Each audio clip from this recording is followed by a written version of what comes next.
Μου κλείσατε το Facebook, γιατί αναφέρθηκα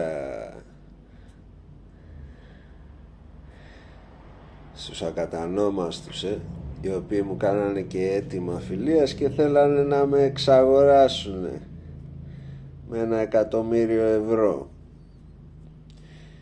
Και νομίζουνε τώρα αυτοί βρήκαν Άγιο να ανάψουνε κερί, μασόνοι. Εντάξει, θα σας βρίζω, σας το έχω πει μέχρι να πεθάνω. Αυτοί όλοι που μας κυβερνάνε είναι με τα καπελάκια και τα εβραϊκά, πάνε και καταθέτουν στεφάνια στη Χανουκά που γιορτάζουν οι Οβραίοι τη σφαγή των Ελλήνων στη Μεσοποταμία. Αυτοί μας κυβερνάνε.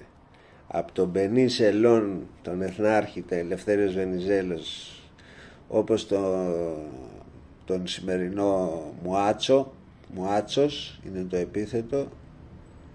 Κοίτα ρε παιδί μου, σου λέει αντιπετηριδικό, λούστηκα χτες το βράδυ και πέφτουν χιόνια. Κληρονομικό είναι αυτό, τέλος πάντων. Έχω και άλλα κληρονομικά πιο καλά και επικίνδυνα.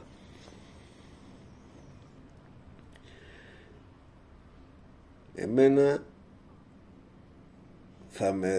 θα με βλέπετε και θα με ακούτε με τόσα βίντεο που έχω ανεβάσει κατά του άδικου. Το άδικο δεν το θέλει ούτε ο Θεός, και εγώ έχω μοιάσει του παππού μου, του Γιάννη.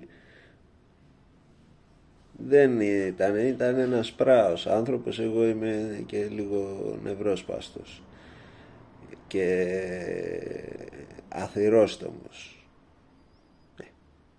Και ο Καραϊσκάκης ήταν και όλοι αυτοί. Δηλαδή τι ήταν αυτοί, κάτι. Λοιπόν, τώρα έχει πέσει η λογοκρισία. Παλιά περνάγανε και κάτι μηνύματα ωραία με τραγούδια, Θέμης Ανδρεάδης, η Πεθερά. Τέλος πάντων, για όσους ξέρουν.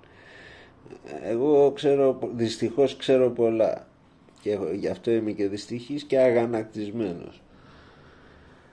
Και με κλείνετε στο Facebook. Θα με δείτε και αλλού. Το θέμα είναι να μην με βρείτε, να μην πέσετε στην πλώρη μου. Αλλά πού να πέσετε στην πλώρη μου, εσείς περνάτε από πάνω με το ελικόπτερο. Είσαστε πουτάνες αδήλωτες τελικά. Και όχι, δηλωμένες και αδήλωτες. Τσάτσι της μασονίας και μασόνι. Μουάτσος, Μητσοτάκης, από τα Εβραίικα της Μονεμβασιάς. Εμείς τους μουτζέδες στη Θεσσαλονίκη τους κρύβανε. Από εκεί βγήκε ο Μπερατόγια, ένας Εβραίος,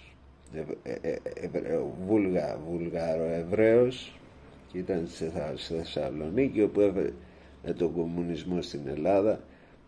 Και τώρα δεν θα κάνω μαθήματα ιστορίας, απλά επειδή μου κλείσανε το Facebook, εγώ θα τα ανεβάσω αλλού αυτά. Και αν μου τα κλείσουν όλα, εκεί χαθήκανε. Εκεί να δεις, εκεί θα ξεκινήσει η δράση. Θα φύγω από την ηλεκτρονική φυλακή που είμαστε όλοι μας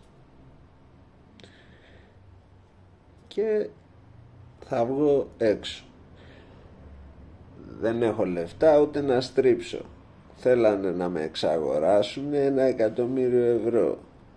Ποιοι τώρα? Οι χαζαρόγυφτοι που δεν έχουν πατρίδα αυτοί, και κάνανε το Ισραήλ και μέσα σε τους. Και τελευταία ο Μητσοτάκης, ο παππούς, το δέχτηκε και αυτός και έγινε κράτος το Ισραήλ. Οι 12 φυλές και οι Μακαβαίοι. Αν και είμαι χριστιανός, η Εκκλησία βέβαια δεν μας τα λέει καλά.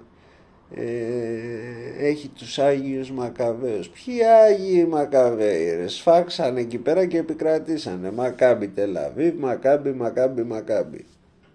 Μακάμπι Τελαβίβ, γάμο το Ισραήλ.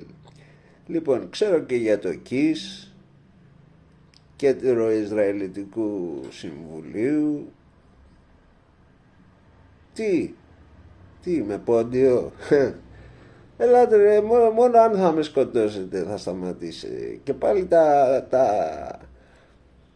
τα βίντεο και τα λόγια μου θα έχουν μείνει. Εμένα θα σκοτώσετε, τις ιδέες μου όχι. Εντάξει, έτσι, για να ξεκαθαρίζουμε ποιος είναι τι. Άντε να είστε καλά, να σέρνεστε, σέρπετα.